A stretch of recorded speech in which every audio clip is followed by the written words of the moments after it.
अच्छा व्यूवर्स, अगर ये बात की जाए तो ये गलत नहीं होगी कि पाकिस्तान में सबसे easy profession real estate dealer बनना है। अगर हम देखें तो रियल इस्टेट डीलर बनने के लिए न किसी डिग्री की ज़रूरत है, न पाकिस्तान में कोई यूनिवर्सिटी रियल इस्टेट प्रॉपरली पढ़ाती है, न रियल इस्टेट डीलर बनने के लिए किसी सर्टिफिकेशन की ज़रूरत है, न किसी स्पेसिफ़िक बैकग्राउंड की ज़रूरत है। व्यूवर्स, कोई भी बंदा कोई भी प्रोफेशन से उसका ताल्लुक़ हो और कोई भी उसके पास डिग्री हो या इवन उसके पास कोई डिग्री ना भी हो तो वो रियल इस्टेट डीलर बन सकता है, जिसको हम रियल इस्टेट एजेंट कहते हैं या रियल्टर भी कहते हैं। तो वो किसी भी रियल इस्टेट कंपनी को ज्वाइन करें और उधर साल 2 साल गुजारें तो वो एक रियल इस्टेट डीलर बन जाता है। उन 1-2 सालों में वो ये सीखता है कि मैंने प्रॉपर्टी या किसी भी सोसाइटी की कोई फ़ाइल बेचनी कैसी है और वो ख़रीदनी कैसी है और उसमें अपना कमीशन कैसा रखना है। अगर एक प्रॉपर्टी डीलर को पोर्टफोलियो मैनेजर बनना है या उसको इन्वेस्टमेंट मैनेजर बनना है तो उसको सिर्फ़ इस तक महदूद नहीं रहना होगा, उसको मज़ीद चीज़ें सीखनी पड़ेगी। वो मज़ीद चीज़ें क्या है? देखें, अगर एक प्रॉपर्टी डीलर के हम डील्स को देखें तो उसके पास जो क्लाइंट्स आते हैं वो 2 तरह के होते हैं। एक क्लाइंट आता है उसके पास या उसको फ़ोन करता है और उससे बताता है कि मुझे फ़लानी सोसाइटी की फ़ाइल चाहिए या मुझे इस एरिया में एक कमर्शियल चाहिए या कोई भी प्रॉपर्टी चाहिए उसे। तो व्यूअर्स, रियल इस्टेट डीलर के पास अगर वो इन्वेंट्री वो चीज़ ख़ुद अवेलेबल है तो वो उसको भेज देता है, और अगर उसके पास ख़ुद नहीं अवेलेबल तो वो फ़ोन घुमाता है और वो मार्केट में उस चीज़ को सर्च करता है और वो कहीं से भी निकाल के उस क्लाइंट को प्रोवाइड कर देता है। लेकिन अगर हम इधर देखें तो जो क्लाइंट है उसने ख़ुद पीछे सारी वर्किंग की हुई है कि उसको क्या चीज़ चाहिए और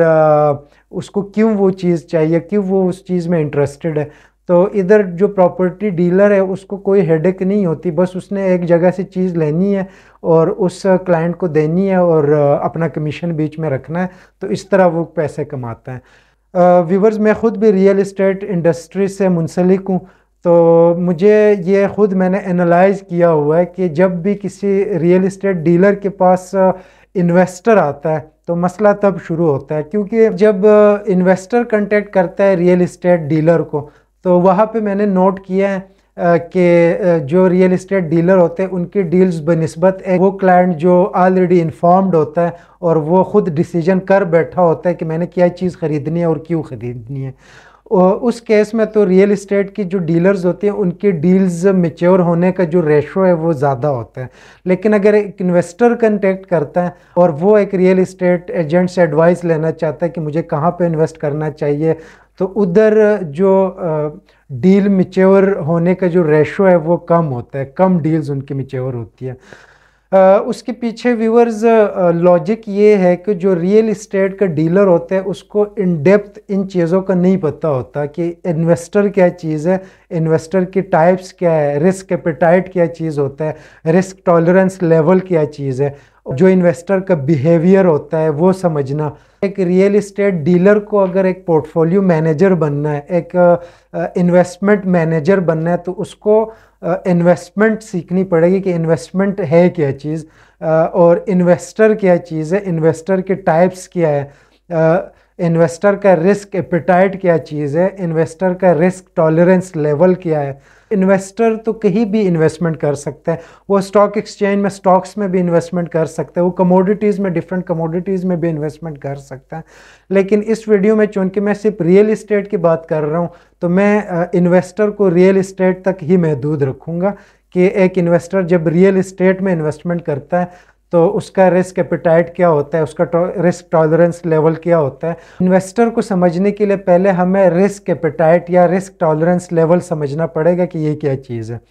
रिस्क एपेटाइट को मैं अगर आसान लफ्ज़ों में बताऊं तो हर इन्वेस्टर का जो लॉस बर्दाश्त करने की सकत है उसको हम रिस्क एपेटाइट कहते हैं। रिस्क एपेटाइट बेसिकली इन्वेस्टर का रिस्क टॉलरेंस लेवल होता है कि एक इन्वेस्टर कितना रिस्क बर्दाश्त कर सकता है और वो कितना रिस्क लेने के लिए विलिंग है। अब व्यूअर्स, रिस्क एपेटाइट के बेस पे हम इन्वेस्टर को 3 टाइप्स में डिवाइड कर सकते हैं। एक को हम कहते हैं एग्रेसिव इन्वेस्टर या रिस्क टेकर, अभी हम उसे कहते हैं। दूसरा होता है मॉडरेट इन्वेस्टर, और जो तीसरा टाइप है उसको हम कहते हैं रिस्क एवर्स। अब व्यूअर्स, जो रिस्क एपेटाइट है, सबसे पहले हमें यह समझना पड़ेगा कि रिस्क एपेटाइट हर इन्वेस्टर का डिफरेंट क्यों होता है। उसके काफ़ी सारे फैक्टर्स हैं, कुछ फैक्टर्स मैं उसके बता देता हूँ। इस तरह इन्वेस्टर का गोल क्या है, ऑब्जेक्टिव क्या है, इवन इन्वेस्टर की एज क्या है, रियल एस्टेट का नॉलेज कितना है, उसके पास उसका एक्सपीरियंस कितना है,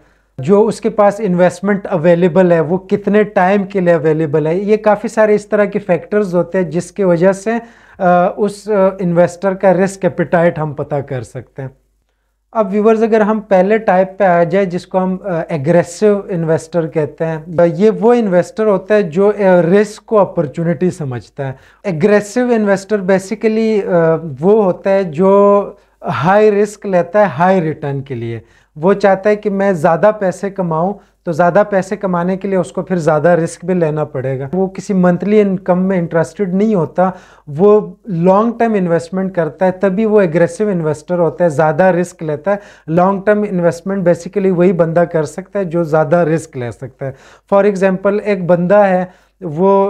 अपने पैसे 1 साल के लिए इन्वेस्ट करना चाहता है, तो उसका रिस्क लेवल कम है। अगर एक बंदा अपने पैसे जो उसके पास इन्वेस्टमेंट है वो 10 साल के लिए या 5 साल के लिए इन्वेस्ट करना चाहता है, तो उसका risk level, risk tolerance level जो है वो ज़्यादा है। वो एक एग्रेसिव इन्वेस्टर है, वो कैपिटल गेन में इंटरेस्टेड होता है। वो चाहता है कि जो मैंने पैसे इन्वेस्ट किए, जो मैंने कैपिटल इन्वेस्ट किया है, वो डबल, ट्रिपल, 4 टाइम, फिर 5 टाइम मुझे रिटर्न हो जाए। किसी पोर्टफोलियो मैनेजर या किसी प्रॉपर्टी डीलर के पास इन्वेस्टर आता है और उसकी जो इन्वेस्टमेंट है वो ज़्यादा टाइम के लिए अवेलेबल है, वो जो उसके पास पैसे है वो लॉन्ग टाइम पीरियड के लिए इन्वेस्ट कर सकता है, तो इस पॉइंट से आपको समझ जाना चाहिए कि वो एग्रेसिव इन्वेस्टर है, वो रिस्क टेकर है। बेसिकली वो कैपिटल गेन में इंटरेस्टेड होगा, वो कभी भी मंथली इनकम में इंटरेस्टेड नहीं होता कि मंथली मुझे स्पेसिफिक कोई अमाउंट आती रहे। वो कैपिटल गेन में इंटरेस्टेड होता है। कैपिटल गेन का मतलब ये कि उसने जितना इन्वेस्ट किया हुआ है, जो पैसे उसने इन्वेस्ट किए, वो चाहेगा कि बेशक वो 5 साल बाद मुझे रिटर्न हो, लेकिन वो 4 टाइम, 5 टाइम ज़्यादा होके मुझे वापस मिले। तो अगर इस तरह का इन्वेस्टर है, उसके ऑब्जेक्टिव्स ये है, तो आपको पता चल जाना चाहिए कि ये एग्रेसिव इन्वेस्टमेंट है और उसको आपने उसी हिसाब से कोई इन्वेस्टमेंट प्रॉपर्टी दे देनी है। और एग्रेसिव इन्वेस्टर जो होता है, जो फर्स्ट टाइप है, वो हमेशा लॉन्ग टर्म इन्वेस्टमेंट करेगा। वो आपको कभी भी ये नहीं कहेगा कि मेरे पास जो इन्वेस्टमेंट है ये मैं कोई 2 महीनों के लिए, 5 महीनों के लिए या साल के लिए इन्वेस्ट कर रहा हूँ। एक ये है कि वो हाई रिटर्न में इंटरेस्टेड है, तो हाई रिटर्न में अगर वो इंटरेस्टेड है तो वो हाई रिस्क भी लेता है। तो प्रॉपर्टी डीलर को चाहिए कि वो उसको उस हिसाब से उसकी इन्वेस्टमेंट करें, ऐसी प्रॉपर्टी में इन्वेस्ट करें उसके पैसे जो बेशक लॉन्ग टर्म के लिए इन्वेस्टमेंट हो लेकिन उसकी रिटर्न ज़्यादा हो। एक और पहचान एग्रेसिव इन्वेस्टर की है कि वो वोलेटाइल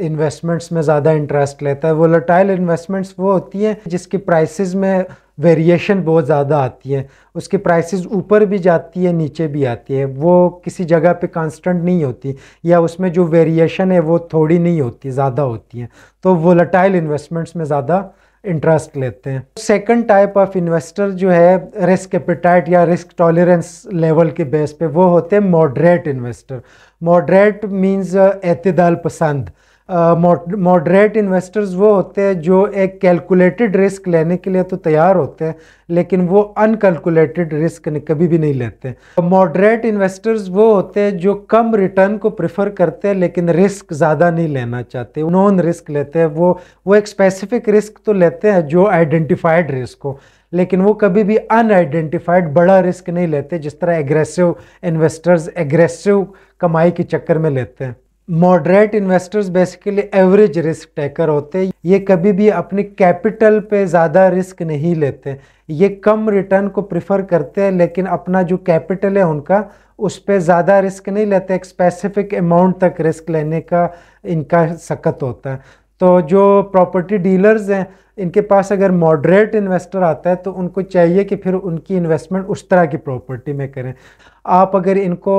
किसी ऐसे इन्वेस्टमेंट स्ट्रेटजी में इन्वॉल्व करना चाहते हैं जिसमें रिस्क जो है वो आइडेंटिफाइड नहीं हो, तो ये कभी भी वो इन्वेस्टमेंट प्रेफर नहीं करते। रिस्क एपेटाइट लेवल पे जो थर्ड टाइप ऑफ इन्वेस्टर है वो उसको हम कहते हैं कंजर्वेटिव या रिस्क एवर्स इन्वेस्टर। व्यूवर्स, ये वो इन्वेस्टर्स होते हैं जो रिस्क लेना पसंद ही नहीं करते। वो अपनी इन्वेस्टमेंट की जो अमाउंट है उसकी सेफ्टी में ज़्यादा इंटरेस्टेड होते हैं, और जो इनकम उससे आ रहा है उसमें उसके अमाउंट पे ज़्यादा इंटरेस्टेड नहीं होते। वो उस अमाउंट को कम एक्सेप्ट कर लेते हैं, लेकिन वो अपने कैपिटल पे जो वो पैसे इन्वेस्ट कर रहे हैं उस पर कभी भी रिस्क नहीं लेते। तो जो प्रॉपर्टी डीलर्स है या पोर्टफोलियो मैनेजर्स है, उनके पास जब भी एक इन्वेस्टर आए और वो आइडेंटिफाई कर ले उसको कि ये इन्वेस्टर जो ये रिस्क एवर्स है, ये बिल्कुल भी रिस्क नहीं लेना चाहते, तो उनको फिर उस हिसाब से प्रॉपर्टी देनी चाहिए उनको, जो जिसकी कैपिटल एप्रिसिएशन बेशक ना हो, जो प्रॉपर्टी की वैल्यू है उसमें वोलेटिलिटी ना हो, उसकी वैल्यू बेशक ना बढ़े, लेकिन उससे जो मंथली स्पेसिफिक इनकम आ रही होती है वो कंस्टेंटली आती रहे, और किसी भी टाइम वो अपनी अगर इन्वेस्टमेंट को मैच्योर करना चाहे तो उनकी जो अमाउंट इन्वेस्टेड है वो अमाउंट कम से कम उनको वापस मिले। तो व्यूवर्स, जब भी किसी इन्वेस्टमेंट मैनेजर या किसी प्रॉपर्टी डीलर के पास कोई इन्वेस्टर आता है तो हमारी कोशिश सबसे पहले ये होनी चाहिए कि हम उस इन्वेस्टर की उसके रिस्क टॉलरेंस लेवल पे उसका जो कैटेगरी बनती है वो कौन से कैटेगरी में फॉल करता है, हमें पहले वो कैटेगरी आइडेंटिफाई करनी चाहिए। क्योंकि जब भी हमें उनकी कैटेगरी का पता चल जाए कि वो कौन से कैटेगरी में फॉल कर रहे हैं, तो उसके साथ हमारे पास जो काफ़ी सारे इन्वेस्टमेंट स्ट्रेटजीज़ होते हैं, डिफरेंट प्रोडक्ट्स होते हैं, तो जो उनके हमें पता होता है कि कौन से प्रोडक्ट में कितना रिस्क इन्वॉल्व है, तो उस बेस पे हम उस इन्वेस्टर को बहुत इजीली कन्विंस भी कर सकते हैं और उसकी इन्वेस्टमेंट अच्छी तरीके से इन्वेस्ट भी कर सकते हैं और उसके साथ एक अच्छी डील मैच्योर हो सकती है। तो हमें सबसे पहले उसके साथ जब डिस्कशंस करते हैं तो हमारे पास ऐसा कोई क्वेश्चनेयर हो, ऐसे क्वेश्चंस हो जो हम उनसे पूछें और उसके आंसर्स जब वो हमें दें तो उससे हमें ये आइडिया हो सके कि ये इन्वेस्टर कौन से कैटेगरी में फॉल करता है, आया ये एग्रेसिव इन्वेस्टर है या मॉडरेट इन्वेस्टर है या ये रिस्क एवर्स है। तो इस बेस पे हम उस इन्वेस्टर को वो प्रॉपर्टी या उसकी इन्वेस्टमेंट उस जगह पे कर सकते हैं जिससे वो सेटिस्फाई हो और उसकी रिक्वायरमेंट पूरी होती है उससे। अब फ़र्ज़ करें आपके पास एक एग्रेसिव इन्वेस्टर आया है और आप उसको चीज़ें वो कोट कर रहे हो जो रिस्क एवर्स इन्वेस्टर की इंटरेस्टेड चीज़ें होती हैं, तो वो कभी भी आपसे कन्विंस नहीं होगा, क्योंकि उस इन्वेस्टर का टाइप कुछ है और आप उसको इन्वेस्टमेंट स्ट्रेटजी जो बता रहे हो, जो आप उसकी इन्वेस्टमेंट रियल इस्टेट में जिस प्रोजेक्ट में करना चाह रहे हो, तो वो प्रोजेक्ट है ही नहीं उसके लिए, क्योंकि वो उस इन्वेस्टमेंट की टाइप ये नहीं है कि वो उसमें इन्वेस्टमेंट करें। अब फ़र्ज़ करें आपके पास एक एग्रेसिव इन्वेस्टर आया है, उसके पास जो इन्वेस्टमेंट है वो लॉन्ग टाइम के लिए अवेलेबल है, वो उस पर रिस्क लेना चाहता है लेकिन उसको हाई रिटर्न चाहिए, और आप उसको कहते हो कि मैं आपको एक प्रॉपर्टी दे रहा हूँ जिससे आपको मंथली उससे इतना रेंट आ रहा होगा, तो वो कभी भी आपसे कन्विंस नहीं होगा। या आपके पास कोई रिस्क वर्स इन्वेस्टर आया जो रिस्क लेना पसंद ही नहीं करता और आप उसको वो इन्वेस्टमेंट स्ट्रेटजीज बता रहे हो, आप उसको वो प्रॉपर्टीज़ कोट कर रहे हो जो लॉन्ग टर्म में आपको बेनिफिट देगी। जिस तरह आप किसी ऐसी सोसाइटी की जो न्यूली लॉन्च हो रही है और आप उसको वो चीज़ें कोट कर रहे हो और उसमें टाइम लगेगा, 5 साल लगेंगे, 3 साल लगेंगे, तो वो इन्वेस्टर कभी भी आपसे कन्विंस नहीं होगा और वो आपके साथ इन्वेस्ट नहीं करेगा। या आपके पास एक मॉडरेट इन्वेस्टर आ रहा है जो एक स्पेसिफिक अमाउंट, एक आइडेंटिफाइड रिस्क तो लेना चाहता है लेकिन वो एक अनआइडेंटिफाइड, एक बड़ा रिस्क नहीं लेना चाहता, ना वो एक बड़ी कमाई करना चाह रहा है एक बड़ा रिस्क लेके, और आप उसको चीज़ें वो कोट कर रहे हो जो एक एग्रेसिव इन्वेस्टर जिसमें इंटरेस्टेड होता है, तो वो इन्वेस्टर भी आपसे कन्विंस नहीं होगा और आपकी उसके साथ डील मैच्योर नहीं हो सकती। तो इसलिए ये बहुत ज़रूरी है कि जब भी हमारे पास कोई इन्वेस्टर आए तो पहले हम उस इन्वेस्टर को आइडेंटिफाई करें कि ये किस टाइप का इन्वेस्टर है, ये कौन से कैटेगरी में फॉल कर रहा है रिस्क के बेस पे, ये कितना रिस्क बर्दाश्त कर सकता है। तो उस रिस्क टॉलरेंस लेवल पे हम उसको आइडेंटिफाई कर लेंगे कि यार ये एग्रेसिव इन्वेस्टर है या ये मॉडरेट इन्वेस्टर है या ये रिस्क एवर्स इन्वेस्टर है। तो उस हिसाब से फिर हम उसके साथ कोई प्रोजेक्ट डिस्कस करते हैं तो हमें पता होगा कि हम उसके साथ हमें कौन से प्रोजेक्ट को डिस्कस करना चाहिए और कौन से को नहीं डिस्कस करना चाहिए। अगर आप उसके साथ गलत प्रोजेक्ट को डिस्कस कर रहे हो तो वो कभी भी आपसे कन्विंस नहीं होगा और आपके साथ वो इन्वेस्टमेंट नहीं करेगा। जो एग्रेसिव इन्वेस्टर होता है उसकी एक क्वालिटी ये भी है कि उसकी होल्डिंग पावर होती है, वो अपने इन्वेस्टमेंट को लॉन्ग टर्म के लिए होल्ड कर सकता है। उसको अगर आप कोई प्रॉपर्टी देते हो, कोई रियल इस्टेट में किसी प्रोजेक्ट में इन्वेस्ट कराते हो, तो अगर क्राइसिस होते हैं तो वो क्राइसिस में कभी भी पैनिक नहीं होता और वो वेट करता है, उसके होल्डिंग पावर होती है